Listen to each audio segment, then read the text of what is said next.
Hello and welcome back to the WARC Podcast. I'm Anna Hamill. We've got a special treat in store for our listeners today because we have a brilliant new podcast joining the stable. This Is Contagious is a new podcast exploring how creative ideas shape brand and culture.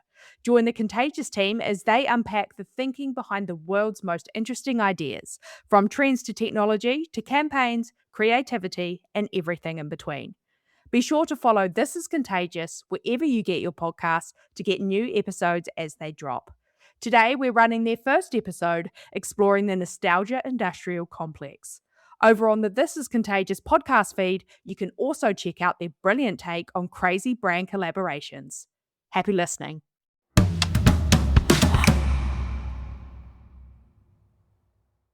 This is Contagious!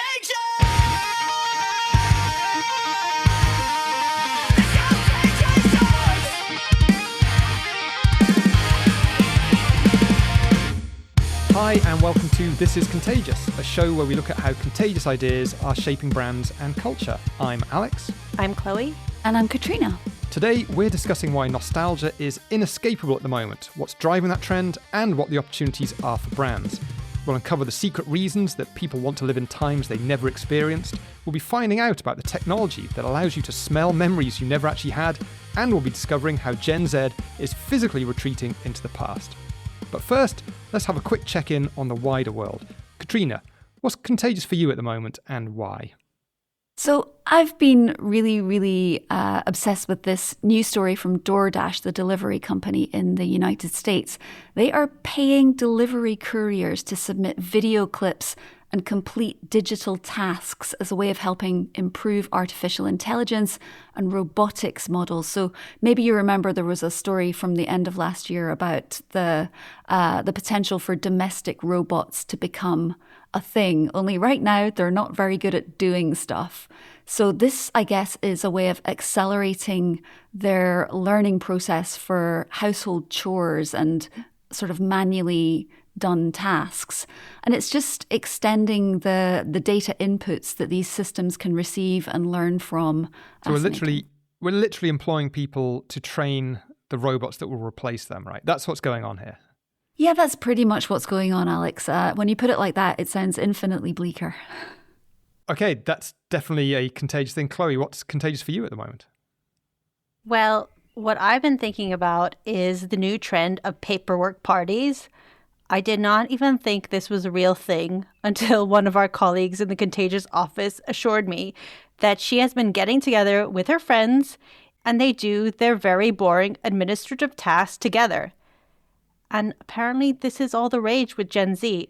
It makes me feel about 1,000 years old because I know that when I was in my 20s, I was not hanging out with my friends and doing errands together as a social activity. But this is exactly the kind of thing that my 86-year-old mother would be absolutely down with. She would love it. So maybe it isn't an age thing, but it is a sign of how young people are so overwhelmed by adulting that they're trying to actually build it into their day as a social activity. On one hand, I kind of respect this, but on another hand, I am very, very disappointed with Gen Z. Of all the things you could be doing in the evening, doing your admin, it somehow puts a dagger in my Gen X heart. What's your most contagious thing then, Alex? Currently, I'm loving the new range of collectible charms from the accessible luxury brand Coach. So Coach is known for things like leather bags, that kind of stuff. The charms are actually mini books, so they're probably about the size of a big Labuba, right? The books themselves aren't that mini. The books are all by female authors that have been banned or censored. So they're things like I Know Why the Caged Bird Sings or Sense and Sensibility. It's actually a collab with Penguin Random House, and they're promoting it with celebrities like Elle Fanning and Storm Reid. I'm not a big fan of luxury campaigns generally. I find them incredibly dull for the most part. Maybe you're not very luxurious, Alex. Maybe that's what it is. I am definitely not luxurious. I am not the target market for anything that luxury wants to try and send my way. But I think this is kind of fascinating. One, I just like the idea that books are a status symbol. There was a quote from the CMO of Coach who said it was based on insight about how our chums Gen Z, once again, felt that books were a form of refuge, a way to slow down, to reflect, feel a sense of belonging. And I think it ties into like some other stuff we've seen. Like there's a whole trend on TikTok earlier this year about analog bags, where people are carrying, say specifically young people, carrying bags full of things like books, pens, and knitting, just to help them be offline. Personally, I think there's a little bit of a signaling to others as well. I think there's a bit of like, look at me, I'm a smart intellectual. I've got a book hanging off my bag. It's performative reading. I do think this is such a great initiative from a marketing point of view, but it makes me feel a bit uncomfortable that you can't just sit quietly with a book. You need to tell everyone about it and not just that plaster it onto your accessories. If a tree reads a book in a forest and no one's there, does anyone know that the tree read the book? Sure.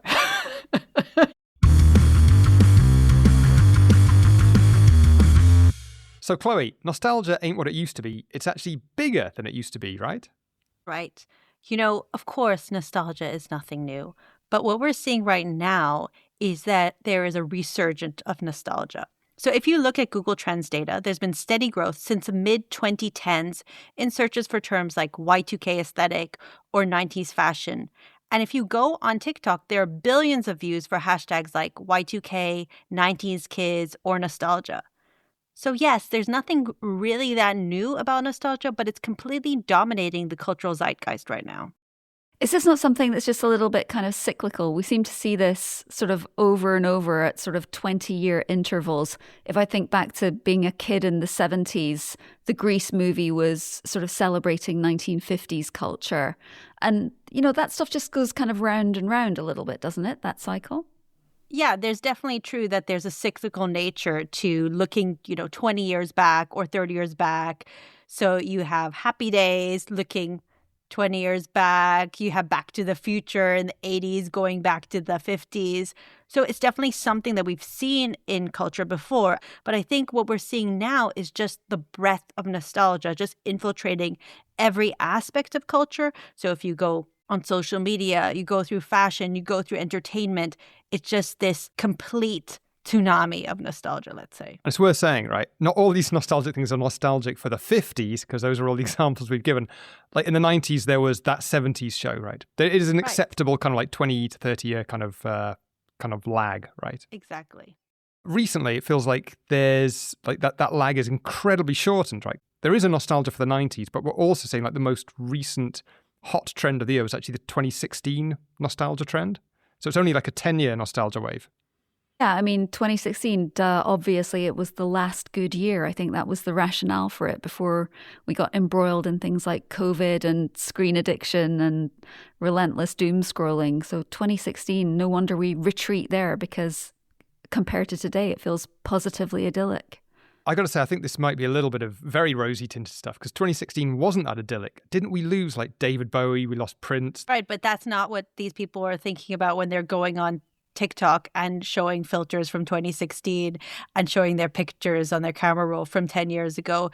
They're really talking about, how they felt at that time and not thinking about the death of David Bowie, I guess. Yes, no one's nostalgic for the death of Bowie, I would like to think. But there's a bit more to it, obviously. Then there's people wishing they were there a little bit, but some people are actually trying to physically be there, aren't they? Kind of time travel as best they can, right?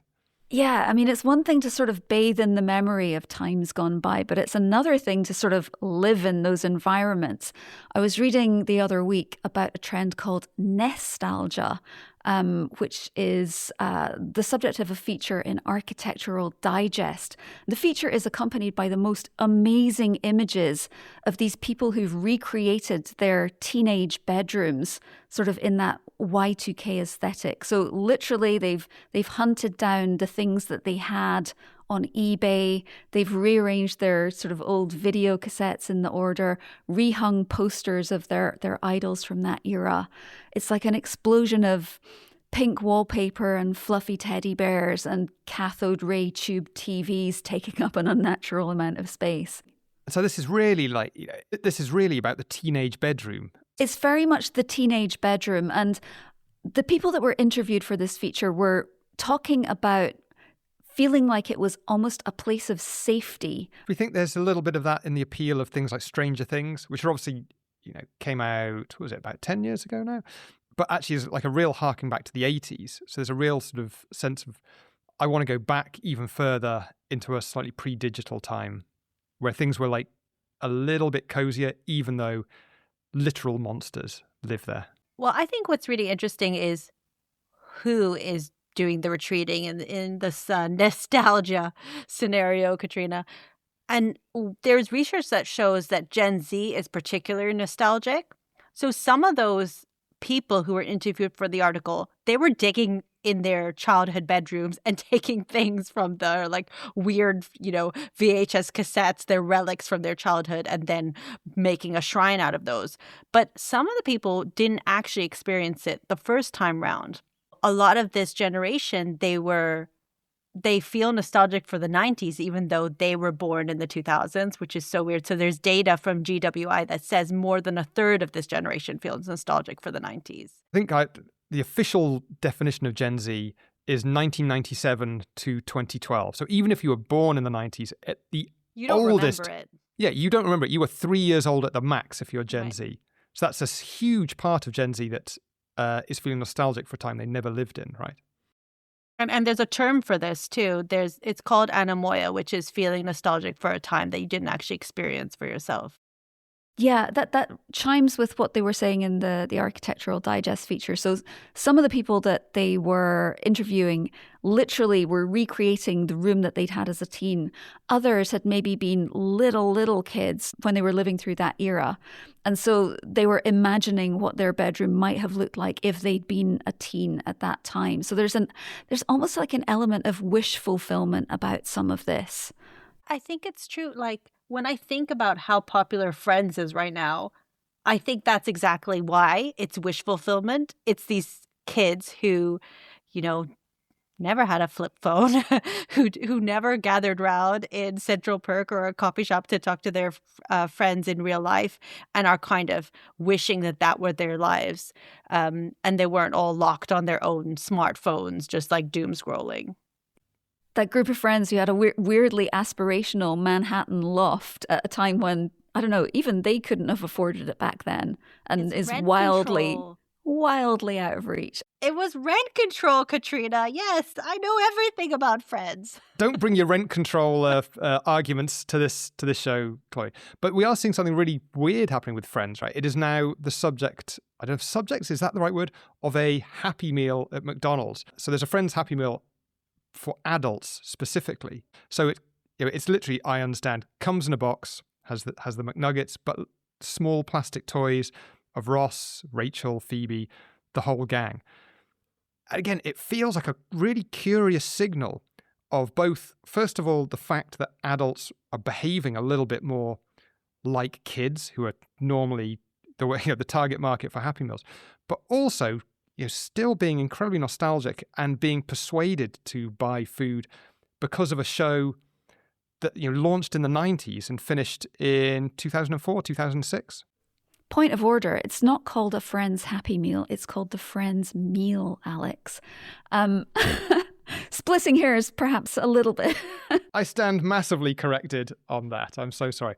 But it has all the hallmarks of a classic Happy Meal, the plastic toys, the special packaging, the freebies, the nuggets, all the things. And obviously McDonald's can't promise happiness. So it's merely a meal that may or may not provide happiness. I feel like we're moving into the phase of culture where people might start suing for not delivering on happiness. I want my money back on these nuggets. We are seeing a lot of this whole kidulting trend, adults behaving somewhat like children. They're investing money in toys. Obviously, we saw the big trend around Labubu's in 2025. There is a whole wave of this stuff. It's not merely a kind of passing fad. It's a really significant draw for these people. There's a lot of money in this kidulting, isn't there? It is an absolutely massive draw. And I think what we're seeing is a lot of different social factors coming together. The state of the economy at the moment means that all of those traditional kind of life goals that we used to set our sights on as younger people, going to university, finding your partner, maybe getting married, having a family, the house of your dreams. Oh my God. How far away does a lot of that stuff feel for a lot of people now? And increasingly, people are turning more to taking pleasure in the moment, more of this sort of carpe diem mentality that allows them to indulge the things that will make them happy now, and perhaps indulge in a bit of wish fulfillment, things that they couldn't have afforded or automatically bought when they were kids and in that age range. Now you can afford that thing, and you can build your collection, and you can do that thing that makes you happy. It's such a generational downgrade, though, isn't it? From you can't get the house of your dreams, so why don't you just recreate the bedroom of your teenage years? The bedroom of your dreams is all you can afford right now. Yeah, it's massive. Take it up with the boomers, Alex. Yeah, take it up with the bloody boomers.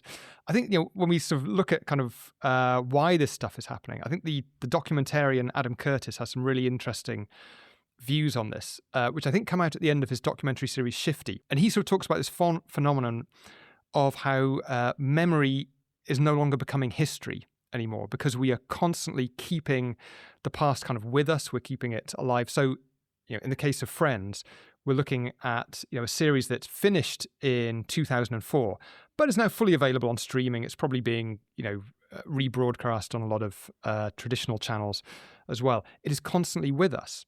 And our photo apps on our phones are reminding us this is what you were doing 10, 15 years ago on this day. Adam Curtis has this lovely phrase that the past is haunting the present. It's a perfect way of describing it, because when we think of those sort of supernatural phenomena like hauntings, it's always associated in culture with an inability to move on or being stuck in a particular state and sort of captive to a particular phase, neither one thing nor the other.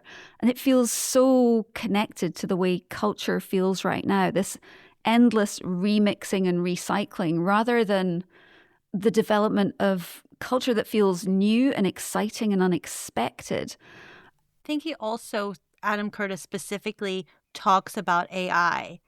And that's where it becomes really interesting. First of all, from what you said, Katrina, that is another reason why things are so scary right now. But specifically when it comes to what he's saying about this strange haunting, it's really prevalent in AI, because what AI is basically doing is being trained on existing data. And so it has to regurgitate the past instead of creating a new future. He says that AI is a vast collection of our dreams and fantasies that we put online. And AI can't imagine anything that hasn't happened yet. I think that is something that's quite interesting to think about in this context of nostalgia. I'm going to be a little bit devil's advocate on the side of AI here, because I think there's a sense that humans really can't imagine anything better now. When you look in popular culture, right now they are filming a remake of the Harry Potter series. When you look at some of the most popular films of the last 10 years, all that Marvel stuff, when you think about when that was actually created, Spider-Man was created back in the 60s. The act of creation for, Iron Man, Spider-Man, Thor, the Hulk, all those sort of things. We're seeing Disney remake stuff almost as quickly as it can put it out. Like, Moana is now coming out as a live-action remake of an animated film that really wasn't out that long ago. And it's almost like we simply cannot move on from or are willing to create something new, maybe due to the financial risks of it. And well, so yeah, that's risk mitigation, isn't it, right there? It's pure risk mitigation, but it's incredibly depressing from a creative point of view that we are so, in some ways, reluctant to fund and put money behind new acts of creation, especially in the cultural entertainment space. And yet, look what happens when some bright spark decides to put together K-pop Demon Hunters, really out of nowhere, with zero expectations of it taking off to the extent that it did. And suddenly they've created this electrifying piece of IP that has ripped around the world with an insane degree of popularity. I think what's interesting is we're seeing a real shift and a gravitational pull towards some of the more older analog ways that we enjoy entertainment as well. So I was reading a post from Tony Fadell on social media recently. So Tony Fadell is the father of the iPod, effectively the father of the iPhone as well. And he was linking to an article from the New York Times about how the iPod is enthralling young music fans. Tony Fadell's view on this was he's attributed it all to the fact that these devices have no notifications, there's no feeds, there's no algorithm deciding what you hear. And there's a whole load of these products that have this element of nostalgia about them. So when you look at vinyl sales, like vinyl is absolutely soaring, isn't it? It's 19 straight years of growth. And this year in the States, revenue from the sale of vinyl records surpassed $1 billion for the first time since, I think it was 1983. So like 40-year peak. That is quite a comeback. I did not have $1 billion industry pegged on vinyl in my bingo card this year. Even when we look at some of the other physical products, they're beginning to get traction as well. There's a really interesting product called Tin Can.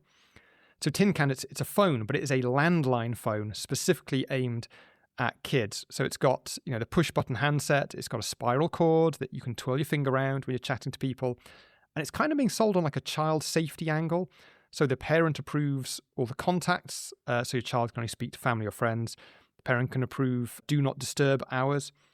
So I can really see this appealing to parents that have a nostalgic memory, of their own childhood when they maybe spent time on the landline talking to friends, and they want to recreate that for their kids. But I think there's also something else at work here. I think when you look at the popularity of these things, they're all screen-free environments. So vinyl, landlines. The iPod obviously had a screen, but not an internet-connected screen in the way we think of screens nowadays. So, there may be a nice nostalgic part of it, but they could just be a reaction to people not wanting to be extremely online anymore. It's that thing of like a longing for relationships that are not mediated by screens. What's so fascinating about culture right now is when you think about the amount of time you spend communicating with people that you know and love, but honestly, most of the time they're represented to you through text on a screen, messages on WhatsApp. If it's somebody who lives far away from you, that's your relationship. So this idea of stepping back into a world of actual conversation in real time, not asynchronous communication, but live in the moment conversation where you're having to think a little bit on your feet and be a kind of sparky, receptive person in the moment and not just like painstakingly re-edit your replies on your tiny little screen. Let's face it, the love heart emoji reaction to a message post is like minimum viable love that you can give to anyone that you have any kind of relationship with. I also think there's a sense of tactility to these products, especially when it comes to vinyl, and a sense of the finite, which is really powerful these days.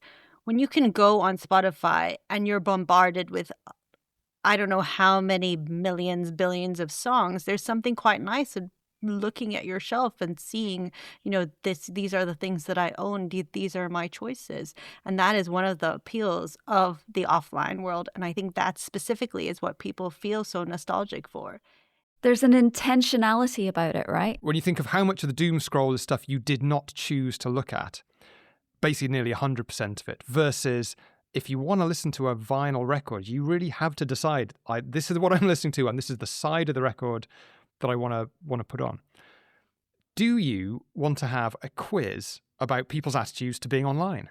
So much. Oh, so boy, much. Give me the quiz. That's the reaction I was hoping for. Let's do a quiz. This is a quiz!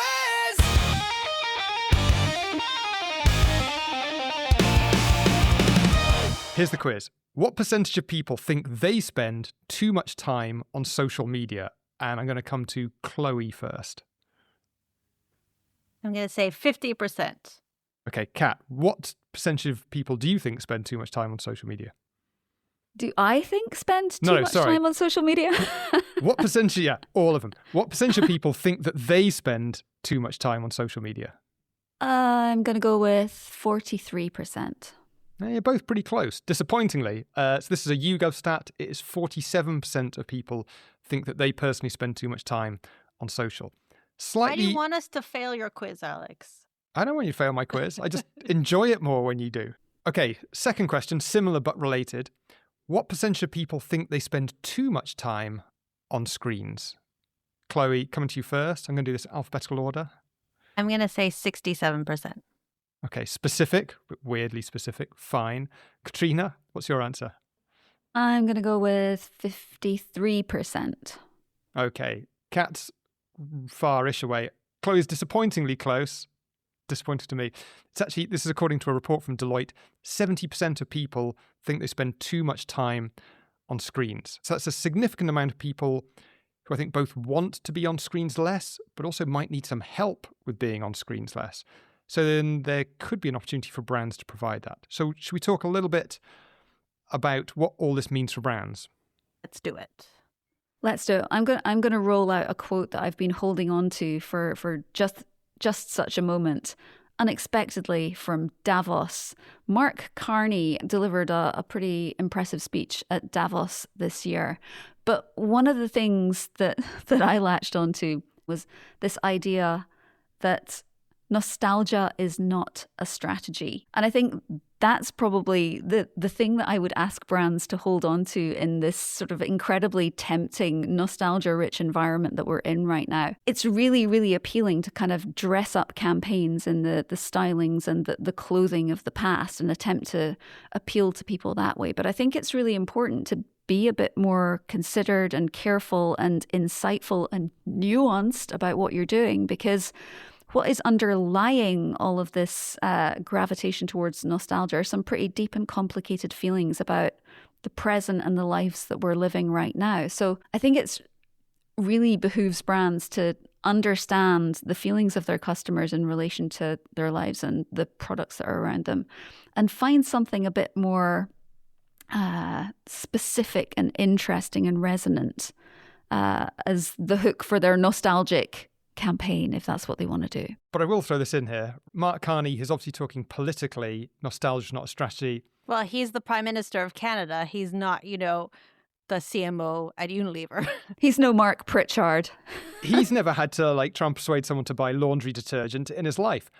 Counterpoint, maybe nostalgia is a good strategy, because I believe there's actually some research that says it actually can be quite an effective strategy for brands. Research from Janine Lasaletta found that reminding people of nostalgic times actually reduces the importance of money, making them less price sensitive. Which is a good thing. That is a good thing. Put that in your pipe, Mark Carney. Yeah, of course, because if you're a brand, what you want people to do is, spend more money, not think so much about price. And what you're trying to do is emphasize the brand value. And so evidence. There you go, Carney. There you go. Yeah, take that to Davos.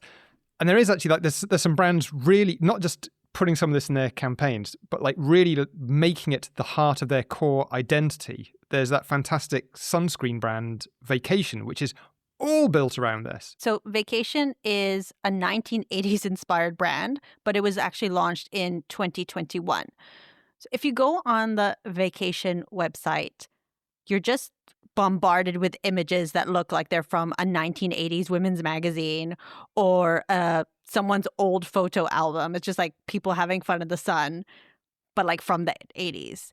And that's the whole strategy of the brand. They're trying to bring back the fun of tanning in the 1980s. And it's standing out in a supermarket aisle and a pharmaceutical aisle when most of the other brands are all about, don't get old, look your best, we have the best SPF. They're zigging while everyone else is zagging. Yeah, and they have a clear point of difference. So in defense of my Mark Carney quote, I'm coming back in here because what you said, Chloe, they're zigging when everyone else in their category is zagging. What you don't want to do with your nostalgic approach to advertising and communications is accidentally zag while everyone else is zagging as well. You need to find the thing that is going to distinguish you and find your unique nostalgic take on that, not just follow the herd into bell bottoms and 1960s center-parted hairstyles. Let's talk a little bit around Vacation and what they do, because it's so well put together, isn't it? It's a very, very kind of holistic approach to the nostalgic trend. Even the scent of it is, I think they describe themselves as the best smelling sunscreen. And they worked with a parfumeur to actually create this very distinctive scent, which apparently mixes notes of coconut, banana, swimming pool water, swimsuit lycra, and pool toys. So the whole thing smells like you're at the beach in the 1980s. So it's a really kind of evocative scent, never mind all the other visuals and the imagery they put around it. That's right. It's a very sensory-led brand. And that is, again, another reason why they're so different from every other sunscreen brand. And those sensory elements are completely linked to nostalgia.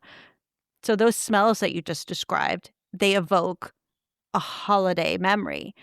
But even the products themselves are very sensory led. So they have one product which is shaped like a can of whipped cream, and it's meant to look like the classic American dessert Ready Whip.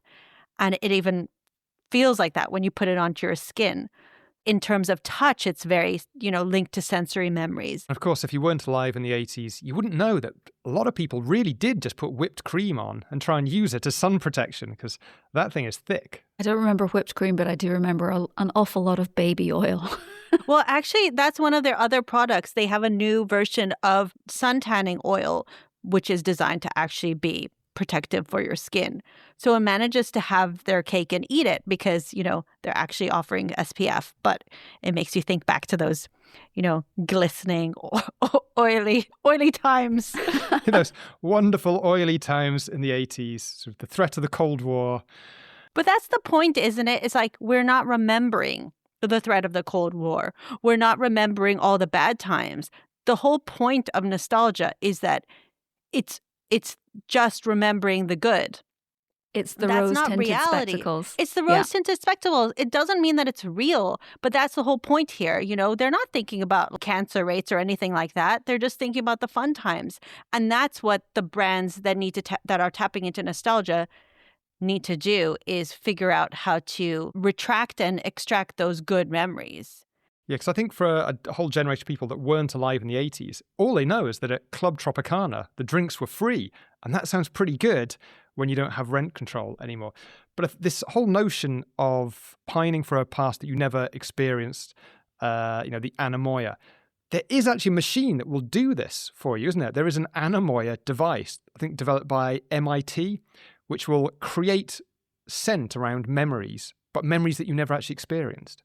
Yes. So it's actually researchers at MIT and Harvard. And like you said, Alex, it's called the anemoia device. How it works is that you get a photograph, you input it into this machine, and then the machine scans the photo. You can then use prompts, AI prompts, to determine which part of the photo you want it to look at, or you can put in a specific prompt around time. So you could request decay, for example, or another weird word, and then it will actually produce a scent. So there are about 50 scents that it works from, and then it makes a perfume based on the photograph that you've input. And the reason why this is so useful for brands, I'm not suggesting brands, create a decaying scent or anything like that, but the reason why don't forget to zag. Okay. The reason why it is so valuable for brands to think about the scientific possibilities of creating scent from memory is because how linked in the brain memory and scent are. There's research that actually shows that nostalgic memories elicited by taste or smell are even more positive than those triggered by other means. We were just talking about how it's so important that you're not just bringing up memories, you're bringing up memories of good times.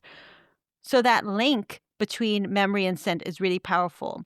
And if you remember from Marcel Proust's famous book, where he talks about the memory of eating a madeleine and then you get this rush of emotion, or maybe for the less cultured of you, that moment in Ratatouille when the food critic eats the ratatouille and is remembering being a boy.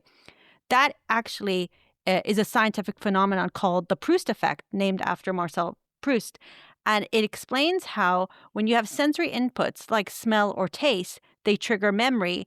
And that smell is an especially potent sense because odor is processed through the limbic system in your brain. So you have specific areas in your brain, the amygdala and the hippocampus, and those areas control emotion and memory. And so the smell goes directly to them. And that's why it's so useful for brands to actually think about how they could play with senses like smell. You want to know some sidebar trivia around Proust and smell?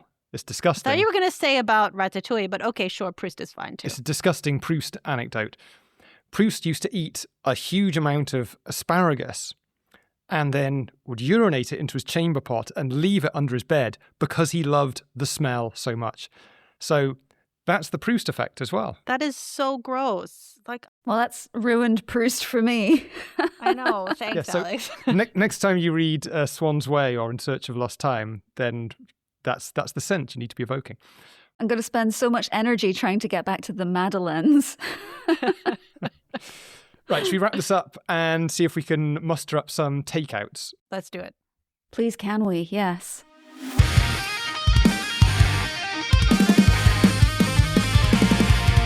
What's your takeout, Alex? So my takeout, I'm going to, trying to move on from Proust, but keep thematically linked. I think when we look at a lot of this nostalgic stuff, and I think there genuinely is an opportunity there for brands. People are just absolutely gravitating towards it like moths to a flame. My takeout would be to remember like kind of the sensory physicality of a lot of the stuff. When you think about the tactility of vinyl, of iPods, of the landline phones, when you think about the aromatic edges of vacation, how they built that into their brand experience, it's the sensory elements that I think really give a lot of this nostalgic stuff the power when you want to implement it. So that is something I would keep front of mind. I think that's really true, but I also think there's a comfort element there that is important for brands to take into account. So we talked about why brands would tap into nostalgia. So thinking about the comforting elements of smells, of senses, not thinking about weird asparagus scents, Alex, but thinking about, not just what does this look like, but what does it smell like, and how can that make people feel better about how terrible the world is right now. Trina, top takeout from you? Yeah, I think just building on what Chloe said, think about the feelings that underlie this kind of weird magnetism that nostalgia has for people at the moment. What is it that they're retreating from? What are the scary aspects of today that are causing people to turn towards a sort of beautiful time in their past and seeking comfort there? If you address the causes and the motivations that are underneath that, I think you're probably going to have a much more meaningful, resonant campaign. And also just, think about the intersection of nostalgia with your very own brand and the specifics of your brand and its history and its codes. There's no point at all, I don't think, in doing something that feels generic and surface level. The whole point of nostalgia is that you're getting into some pretty deep, important feelings if you're doing it right, I think. So it's being really mindful about finding exactly the right approach for you and also for your customers. Good stuff. Right. So we're going to wrap this up now. If people want to know more about some of the things we've talked about today, we mentioned Tony Fadell. He has got a book out called Build, which is a fantastic read. If you want to check out the article on nostalgia, that is in the February edition of Architectural Digest. Thoroughly recommend watching the documentary Shifty by Adam Curtis. If you want to go down the academic route, the paper we talked about how reducing price sensitivity by taking a bit of a nostalgic angle on it. The academic paper is called Nostalgia Weakens the Desire for Money. It's a 2014 paper by Janine Lassaletta. Proust's epic book is À la recherche du temps perdu. Can't say I recommend it. And if you want to know more about Mark Carney, he is the Prime Minister of Canada. But that is what we have time for today. Hope you enjoyed the show. For myself, Chloe and Katrina, we'll see you on the next one. Goodbye. This is contagious.